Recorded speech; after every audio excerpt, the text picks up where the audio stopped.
Il-Ministru għall-Finanzi Edward Cicluna sostna li l-Gvern ħadem qatih biex jimplementa bosta miżuri li jġildu l-ħasil tal-flus u l-finanzjar tat-terrorizmu. Il-Professur Cicluna qal dan waqt li kien qed jippreżenta l-Programm Nazzjonali ta' Riforma waqt laqgħa tal-Kunsill Malti Ekonomiku u Soċjali l-MCESD. Huwa saħaq li l-istrateġija kontra l-ħasil tal-flus ma bdietx issa iżda ilha mill-2013 wara inċidenti li nqalgħu f'Ċipru. Dawn kienu korrezzjonijiet jew nkella punti li qajmu l-Kommissjoni meta konna qegħdin nimplementaw id-direttiva ta' kontra l-money laundering ir-raba' waħda li fil-medja u special media pruvaw jagħtu l-idea li l-Gvern qed ikaxkar saqajh mu veru xejn, tant li meta mbagħad il-Kummissjoni pubblikaw dawk il-pajjiżi li ma humiex qegħdin jimplementawha sew, Malta ma kienx fosthom.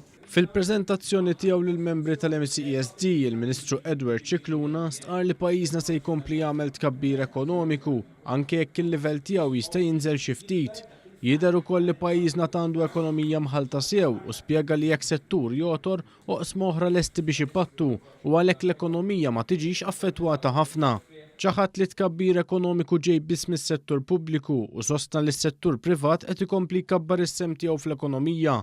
Dwar il-faqar qal l-istatistika tal-Eurostat turi li mill-2013 sal-2017 il-persuni f'riskju ta' faqar niżlu minn 120,000 għal 87,000. Saħaq li għal kontrarju ta' pajjiżi oħrajn, Malta qed ikollha turi kif mingħajr il-programm ta' ċittadinanza b'investiment xorta tagħmel qlieħ. Il-Ministru għad-Dialogu Soċjali Helena Dalli saħqet li dan ir-rapport huwa importanti għax juri x'inhuma l-prijoritajiet tal-pajjiż fuq livell Ewropew.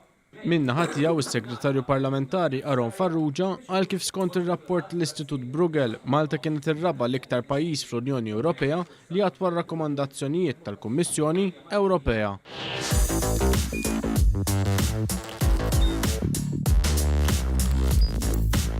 Idħol fuq one.com.mt u hemmhekk tista' tara l-programmi kollha li jxandru fuq One permezz ta' One Play.